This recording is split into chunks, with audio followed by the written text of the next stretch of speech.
Mandanya kumviriza ijwi rya Amerika isamira na Washington DC mu Kirundi no mu Kinyarwanda. Mwaramutse inshuti bakunze muzindukanye natwe mu biganiro vya kino gitondo bigiye kuremeshwa na Joe Diane ni nahazwe. Tubihera ku makuru agezwe hirya no kwisi na mugenzi wacu Aloise Bigirimana.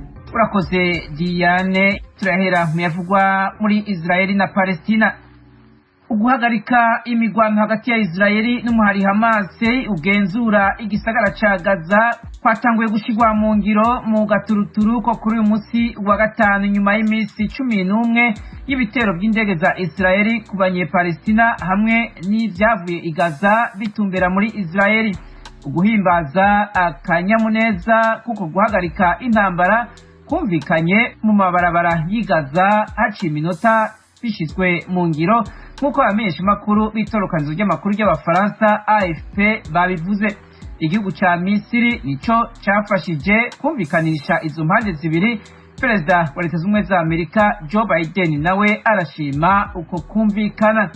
Ibiro vy'umushikiranganje wa mbere wa Israeli Benjamin Netanyahu byavuze ko akanama ka leta kajejwe umutekano kemeye ivyashikirijwe n'abategetsi ba gisirikare mu kwemera ihagarika ry'intambara ryafashijwemwo na Misiri atakibanje gusabwa. Umuhari Hamas nawo nyene wemeje iryo hagarikwa ry'intambara. Ibitero vya Israeli Gaza byishe abanye-Palestina 232 barimwo abana 65 hamwe n'abagwanyi ba Hamas ndetse n'abandi bantu 1900 barakomereka nk'uko bivugwa n'ubushikiranganje bw'amagara y'abantu. Ku ruhande rwa Israeli 12 nibo bahasize ubuzima. Muri Afrika, ishiramwe ry'ubumwe bwa Afrika ejo kuwa kane ryasavye ko intwaro ya demokarasi isubizwaho mu mezi 18 muri Chad, aho akagwi k'abasirikare kafashe mu minwe uburongozi bw'igihugu mu kwezi kwa kane inyuma yaho Idriss Deby Itno afiriye ariko agwanya abaroberi. Ako kagwi k'abasirikare karongowe n'umuhungu wa Deby ariwe Mahamad Deby kashizeho leta mfata kibanza y'abasivile kemera kuzotunganya amatora mu mezi 18. Mu rwandiko uwo muryango wasohoye uvuga ko wigije inyuma uburyo bwose bwo kongereza ikiringo ca leta mfata kibanza bwogeragezwa muri Chad. Washington, ijwi rya Amerika. Perezida wa Kenya Uhuru Kenyatta yarahagarikiye ibikorwa byo kugurura ikivuko kigira kabiri cy'igihugu inyuma ya Mombasa kiri mu gisagara ca Limu mu buraruko bw'igihugu. Ico kivuko cyubatswe n'Ubushinwa ku miliyari 3 z'amadolari kizofasha Ethiopia, Sudani y'umanuko hamwe n'ibindi bihugu bidashika kw'ibahari. Perezida Kenyatta yavuze ko gishobora kuba umuhora w'akarere uzotuma gahinduka ibidandazwa bigahanwahanwa byoroshe. Iyubakwa ry'ico kivuko ci Lamu ryatanguye mu 2016. Kenyatta avuga ko uwo mugambi uri mu twigoro tw'igihugu ko guhindura ubuzima bw'abanyagihugu biwe. Kenya yiteze kurangiza iyubakwa nyezina ry'ico kivuko neza na neza mu kwezi kw'icumi k'uyu mwaka.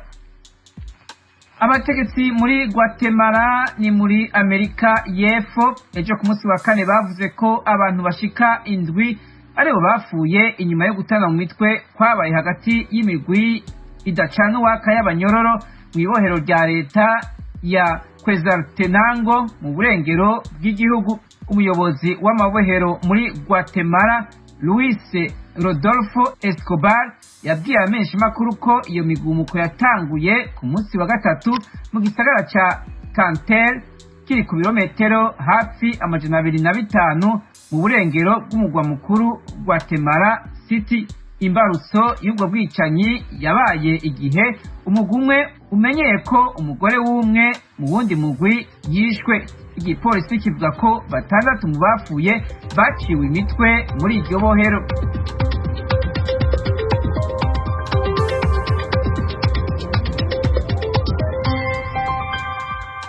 Aloise Bigirimana urakoze kuri amakuru yose uhejeje kudushikiriza. Haya n'ayandi nyibutsa abakunzi b'ijwi rya Amerika ko ashobora kongera kuyasanga kuri wezi 3 akaburungu radio yacu VOA akaburungu.com.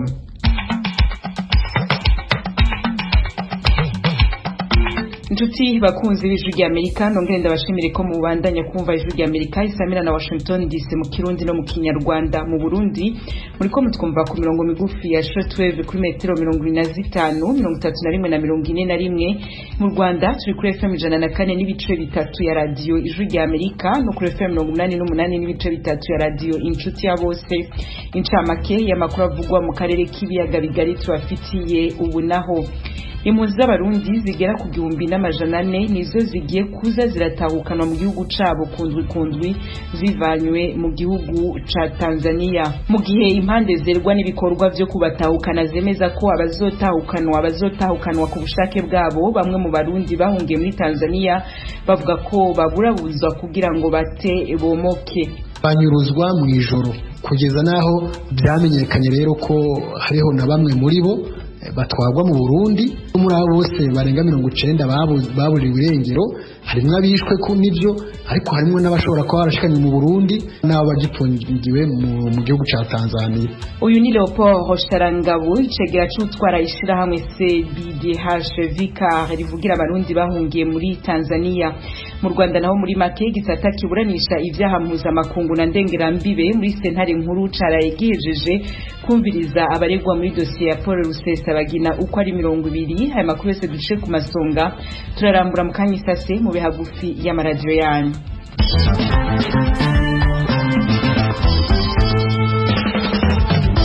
Nongere ndabahe mwaramutse n'ikaze makuru tubafitiye muri kano gatondo duhera ko yagezeho mu gihugu c'u Burundi. Ayi impunzi z'abarundi bagera ku 1,400 ari bo bagiye kuza baratahukanwa kundwi mu mice ibiri bavuye muri Tanzania. Intumbero y'iki gikorwa nuko impunzi zirenga 144 bari muri Tanzania batahukanwa bose atawusigaye inyuma. Ivyo nivyumvikanywe ko mu nama nyabutatu yihuza Uburundi ishami rya ONU ryita impunzi kw'isi HCR na Tanzania yari maze imisi ikoraniye i Bujumbura ku murwa mukuru w'ubutunzi mu Burundi. Pierre Claver niyo nkuru ari Kigali mu Rwanda aratubwira ibizokwisungwa kugira ngo abatahuka batahukana. Impande zitatu zerwa n'ikibazo cyo gutabukana impunzi z'abarundi ziri muri Tanzania arizo ico gihugu cazihaye indaro Uburundi zikomokamwo hamwe na HCR ishamwe mpuzamakungu rizitaho zemeranije ko impunzi zitahukanwa ari izivyisabiye ku gushaka kwazo gusa. Itangazo Ijwi ry'Amerika ryaronse risoze inama nyabutatu yahuje izo mpande zose i Bujumbura kuri uyu wa gatatu rivuga ko ubu hagiye kuja ratahukanwa impunzi 1,400 mu minsi ibiri kundwi. Umushikiranganje w'intoro y'agati mu gihugu ari nawe ajeje ikibazo c'impunzi Gervendera ko buca no yasomye iryo tangazo. Twumvikanye yuko tugiye gushiramwo inguvu nyinshi kugira abifuza gutaha ku bushake bwabo bose tubakire batahe mu gihugu cabo c'amatanubuki, kandi ko tugiye no gushira izindi nguvu umupaka duhana n'igihugu ca Tanzania mu kuringaniza amabarabara bacamwo baza no gushiraho centre izotuma baza barashikiramwo kugira baze ku bwinshi. Iyo centre igiye kubakwa byihuta. Hariho n'ibindi twumvikanye ko ushaka guhunguka afise ibintu byiwe bazaza banza kubiturungikira kugira tubafashe mu ngorane zahora ziboneka rimwe na rimwe. Naho biruko abarundi bahungiye muri Tanzania bamaze imisi batakamba bavuga ko bariko barirukanwa ku nguvu, ndetse bamwe muri bo bagafungwa abandi bagahohotererwa ubuzima. Leopold Rosharangabo icegera c'utwara ishirahamwe CBDH Vicar ribavugira.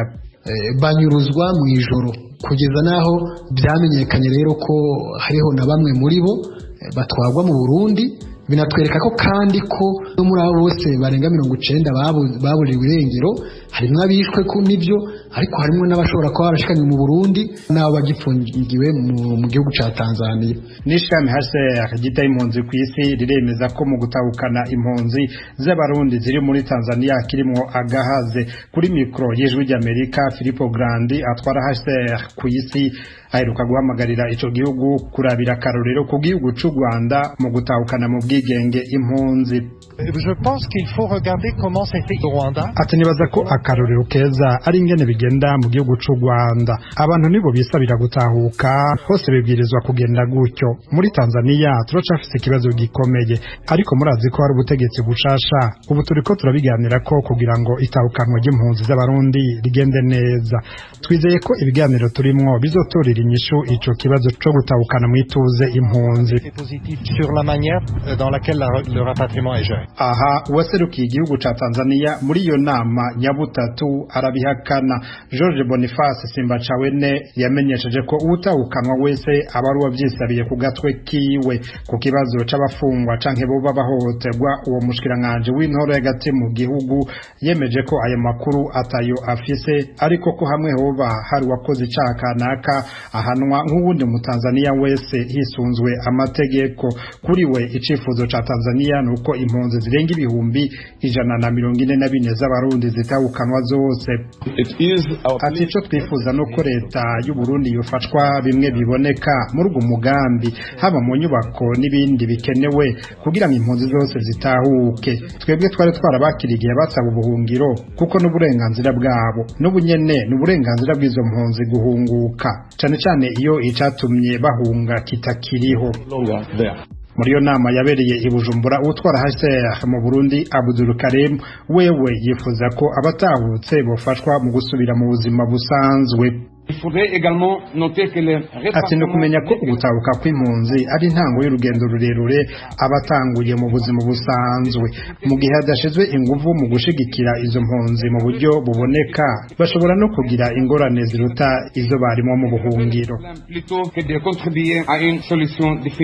Ico bikoze aha haracari ikibazo kuko bamwe mu bahunguka babwiye Ijwi ry'Amerika ko basanze amazu yabo yarabomotse. Twebwe no kuri turasaba leta ihagurukira ikibazo c'abantu bahungutse mu bijanye no kwivuza no gufungura no kuryama. Kubera utarimye nta n'ikintu tureza, inzu nazo urazi ko zabomaguritse. Ishirahamwe HCR ryerekana ko kuva mu mwaka w'ibihumbi 2017 abarundi barenga ibihumbi 120 bamaze gutahuka bavuye muri Tanzania, nayo abarenga ibihumbi 30 batahutse bavuye cane cane mu Rwanda. Abarundi bagisigaye mu buhungiro cane cane mu bihugu bigize akarere ka Afrika y'ubuseruko nabo barenga gato ibihumbi 291, hafi igice cabo bari muri Tanzania. Claver Niyonkuru, Kigali, kubw'Ijwi ry'Amerika. Pierre Claver Niyonkuru rakenuye tukikuye avugwa ku Burundi n'amashinga amateka y'ico gihugu ejo kuwa kane yaremeje integuro y'itegeko igena igenekerezo rya 8 z'ukwezi kwa gatandatu ku mwaka utashe nk'umunsi wahariwe guhimbaza imboneza y'ikirenga yo kuzirikana igihugu.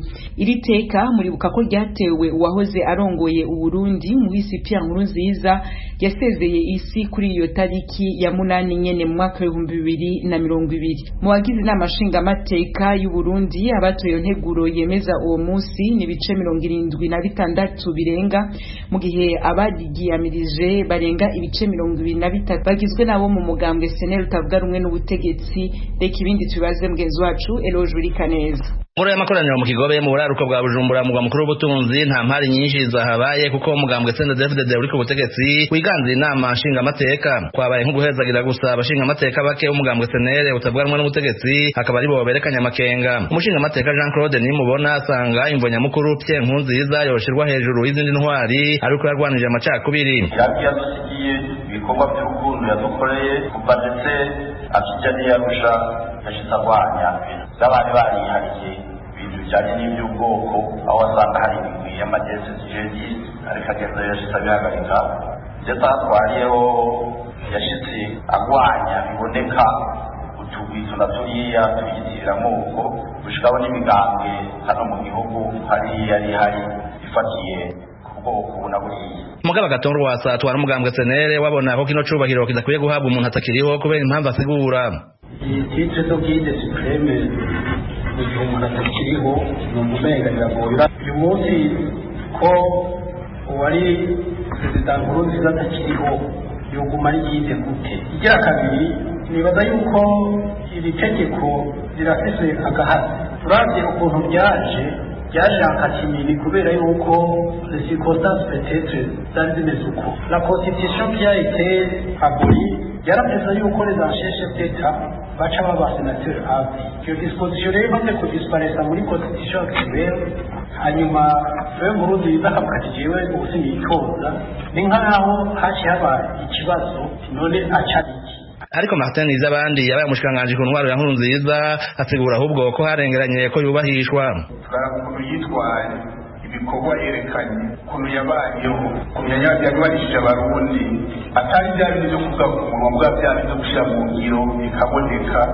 kandi ashaka natwe yo kubitwigisha kuko akunda kubivuga twatanize ubuguruzi bw'amacakubiri kuburuka bakatuvamo kuba rero twebwe ntituzi umubiri umuntu bamwakiriya ku uyu mubiri witwa twambaye ngaha ariko n'ibijya bikorwa n'ibijya byumviro vyiwe Janine Nibizi umushikanganje w'ubutungane yajanye rino tegeko mu nama nshingamateka yavuze ko hari hakenewe impinyanyuro gusa bavuga bati niwazohagararira uyu munsi ntivyari gushoboka ko uhagararira uwo munsi kuko atakihari ikindi naco ni n'iminyanyuro y'ibihe twaba tugezemwo ni volonté politique kugira ngo uwo munsi mukuru uve mu kwezi kw'indwi nyabuna ube mu kwezi kwa gatandatu kugira ngo by'ukuri habe icibutso c'umunsi uwo muntu atarasanzwe mu gihugu cacu c'u Burundi habe icibutso co kumwibukirako intumbero nyamukuru y'inyanyurwa y'iryo tegeko yari ingingo ya 4 niyo yavugwamwo uwo munsi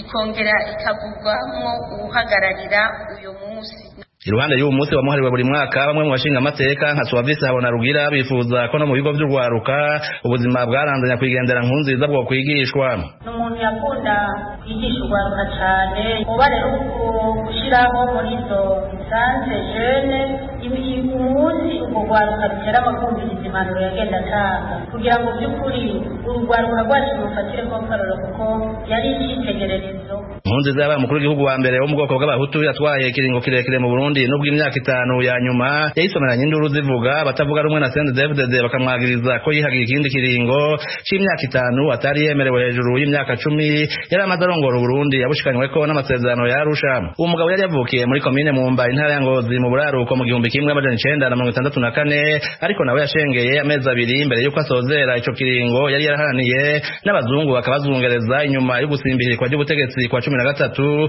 ukwezi kwa 5 2015 mu bari bashatse kumukombora kwisonga hakaba harimo uwahoze atwara iperereza ryiwe Pierre Nkurunziza akunda kwizagira no kwemeza ko yerekwa ico bikora iminsi mike imbere yuko ahitanwa n'ico leta yisi hagarara ry'umutima yari yavuze yuko asozereye yereka abanywanyi ba CNDD-FDD Evariste Ndayishimiye aramutse igihugu nk'umusubirizi wiwe Eroje Burikaneza Ijwi rya Amerika Ijwi rya Amerika Washington DC mu Kirundi no mu Kinyarwanda turabandanya n'amakuru tubafitiye muri kano gatondo dutandukira ubu naho yavugwa mu Rwanda tuyahereye mu by'ubutungane aho igisata kiburanisha ivyaha mpuzamakungu na ndengerambibe muri sentare nkuru y'u Rwanda ejo cahejeje kumviriza abaregwa muri dosiye ya Paul Rusesabagina uko ari 200 uko bamwe n'abandi bireguye tubibaza mugenzi wacu Asumta Kaboyi twari twarungitse muri sentare Mukanduti Angelina w'imyaka 70 wahoze ashinzwe amashuri muri Nyarugenge mu mujyi wa Kigali niwe mugore umwe rukumbi uri mu rubanza ruregwamo Paul Rusesabagina n'abandi 19 yemereye urukiko ko yagize uruhare mu byaha bibiri aregwa Mukanduti yagarutse ku mateka yatumye yisanga muri iyi mitwe yaje kumenya ko ari iterabwoba ruko agaruwe mu Rwanda umwaka ushize yavuze ko yahunze u Rwanda mu mwaka wa 1994 akajya mu cyahoze ari Zaire agatatana n'umuryango we yaje guhunguka mu mwaka wa 1997 aba iwabo mu majyaruguru y'u Rwanda gusa avuga ko yongeye guhunga mu 1998 yumvikanisha ko intambara y'abacengezi irangiye habayeho guhiga bahungutse bava muri Kongo yasobanuye ko muri 2016 FDL yacitsemo ibice hakavamo CNLD ubwiyunge ya Irategeka Wilson waje kumuha umwanya wa komiseri w'iterambere ry'umuryango asobanura ko mu buyobozi buriho mu Rwanda muri iki gihe yabigereranya no kuba minisitiri abajijwe ku byaha aregwa byo kwinjiza abana b'abakobwa mu gisirikare cya FRN yasubije ko amaze kuba komiseri yagiye mu nama perezida wabo Irategeka Wilson akababwira ko ingabo za CNLD ziswe FRN avuga ko yahise atekereza icyo yakora nk'ushinzwe abategarugori n'abari bari kumwe mu mashyamba ya Kongo yagize ati nari ngize amahirwe mbonye komisariya irimo abakobwa kandi twaraterwaga buri gihe abasirikare bakajya kurwana ngasigarana n'abagore n'abana babo turindagira ugasanga twirukansa amashyamba. Yavuze ko yagiye gusaba Wilson Irategeka ko abakobwa bahabwa imyitozo ya gisirikare akabyemera. Mu rukiko yasobanuye ko icyo yakoze ari ugushishikariza abo bakobwa kwinjira mu gisirikare ko nta wagiyemo ku ngufu. Agaragaza ko we ibikorwa bye byarangiriye mu gukora urutonde rw'abifuzaga kwinjira mu gisirikare akaruha ababishinzwe akaba aribo babatoranya. Mukanduti yasobanuye ko atigeze amenya ibitero bya FRN, yabyumvise ari aho babaga mu nkambi ya Ifaringa muri Masisi. Yabibaza Irategeka akamubwira ko babitewe n'uko ingabo za Loni ziba muri Kongo MONUSCO zitashakaga kubahuza n'u Rwanda. Yamusobanuriye ko bashaka gukanga leta y'u Rwanda ngo rumenye ko bahari bemere gushyikirana. Uyu mudamu Mukanduti yavuze ko atigeze agira uruhare mu bitero bya FRN kandi yamenye ko byiciwemo abantu ageze mu Rwanda, ndetse ngo yabwiwe ko FRN ari umutwe w'iterabwoba atangiye gukurikiranwa. Nibwo yagize ati ndasaba imbabazi imiryango y'abari abantu babuze ababo n'ibintu, ndasaba imbabazi sosiyete y'u Rwanda by'umwihariko perezida w'u Rwanda hamwe n'Imana. Urukiko rwamubajije impamvu atitandukanyaga n'ibikorwa bya FRN mu gihe avuga ko atarabishyigikiye.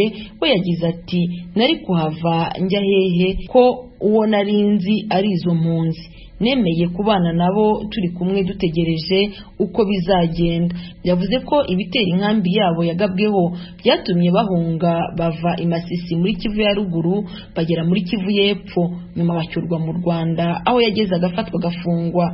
Aha ati ni nabwo namenyeshejwe ko naciriwe urubanza mu nkiko gacaca ngahanishwa igifungo cya burundu. Nyuma y'uko abaregwa bose basoreje kwiregura uretse Rusesabagina wikuye mu rubanza ku mpamvu yasobanuye ko atazabonera ubutabera mu nkiko z'u Rwanda, urubanza rwakomeje humvwa abaregera indishyi basaga 80. Abunganira abaregera indishyi basobanuye ko harimo imiryango yiciwe abantu mu bitero byagabwe na FRN, harimo abajyanywe n'uyu mutwe bikoreye ibyo wasahuye, harimo ndetse n'abasahuwe ubwabo. Ababunganira bari batangiye kuvuga umwe ku wundi ibyo basaba kuzahabwa mu byabo byangijwe ndetse n'indishyi z'akababaro batewe n'ibyo bitero. Abunganira abaregera indishyi kandi bavugaga ko abaregwa bose bazabaka indishyi, bagasobanura ko utaragiye mu bitero byishe abantu cyangwa ibyasahuye yatanze amabwiriza ko abari muri iri tsinda bakwiye kuryozwa ibyaha byose byakorewe abaturage ba Nyarimata mu karere ka Nyaruguru ndetse n'ab'uturere twa Nyamasheke na Rusizi. Urubanza rurakomeza kuri wa gatanu, abaregera indishyi bagisobanura ibihombo batewe n'ibi bitero. Assumpta Kaboyi, Ijwi ry'Amerika, i Kigali. Assumpta Kaboyi, dukundire tugume mu gihugu cy'u Rwanda habandanya amarushanwa nyafrika mu mukino w'amaboko basketball ariko abera ku murwa mukuru i Kigali. No munsi ayo marushanwa yinjiye ku munsi wayo wa gatandatu. Umenyesha makuru wacu Jean-Claude Munyandinda dukurikiranira na hagufi zino mikino ari muri Kigali Arena atubwire uko ayo marushanwa ahagaze. Buhoro buhoro amakipe aragenda yibonera amatike yo gukina imikino ya kimwe cya kane kirangiza mu irushanwa rya Basketball Africa League ririmo kubera mu nyubako y'imikino ya Kigali Arena i Remera. Nyuma y'uko Patriots Basketball Club yo mu Rwanda ibaye rubimburira ngabo ubwo yatangiriraga abasigaye bose gukatisha itike yayo, itsinze Gendarmerie Nationale muri Madagascar mu mukino wa kabiri wo mu itsinda rya mbere. Kuri wa kane amwe mu yandi makipe yafashe uwo murongo. Mu itsinda rya kabiri Petro de Rwanda yo muri Angola ibifashijwemo n'abakinnyi bayo ngenderwaho nka Joaquim Valdericio, Childe Dunda Olympio Cipriano na bagenzi babo batsinze bigoranye Forces Armées Police muri Cameroon amanota 66 kuri 68. Uyu ni umukino wa kabiri abasore b'umutoza Jose Neto batsinze kuko bari bahereye kuri AS Police yo muri Mali ku mukino wa mbere. Indi kipe ikomeje gukangaranya benshi ni US Monastir yo muri Tunisia. Mu mukino wayo wa kabiri mu itsinda rya mbere yatsinze inarusha Rivers Hoopers yo muri Nigeria. Intsinzi yaje yiyongera ku yindi mvura y'amanota arenga 100 bakabuhariwe ba US Monastir bari batsinze Gendarmerie Nationale yo muri Madagascar. Kwa gatandatu tariki 22 y'ukwezi kwa gatanu guhera saa 3 z'ijoro Monastir izacakirana na Patriots yo mu Rwanda bahatanira kwicara ku ntebe ya mbere mu itsinda. Mu bakinnyi ba Karahabutaka umutoza Alan Major wa Patriots agomba kwitondera twavuga James Majok, Murad El Mabruk, Makrem Ben Romdan, Radwan Slimane n'abandi. Mu gihe hari amakipe arimo gutera intambwe igana imbere, hari andi makipe yicariye isigara ishyushye nyuma yo gutsindwa imikino ibiri. Muri ayo makipe ahagaze nabi twavuga Gendarmerie Nationale yo muri Madagascar Mali, Forces Armées, polisi yo muri Cameroon na Rivers Hoopers yo muri Nigeria. Kubirebana n'imitegurire y'irushanwa rya BAR, abantu bakomeje gutangarira imikorere ya kinyamwuga irimo kuranga abashinzwe imirimo yo gukurikirana imigendekere myiza y'imikino n'imibereho y'abayitabiriye. Nta kantu n'akamwano kabacika, usanga ibintu byose biri anoro. Icyo kintu nagishimye cyane, mu by'ukuri urabona ko ari abantu b'abaprofesiyoneri kabisa. Gusa ubu bushake bwo gukora akazi kanoze rimwe na rimwe bubangamirwa na kirogoya za hato na hato zirimo ihuzanzira rya murandasi rigenda ricikagurika muri Kigali Arena i Remera, ku buryo hari bamwe mu bashyitsi batangiye kwijujuta bavuga ko internet yo mu Rwanda ishobora kuba iri ku rwego rwo hasi. Kuri wa gatanu hari akaruhuko, imikino y'irushanwa rya BAR ikazakomeza ku wa gatandatu.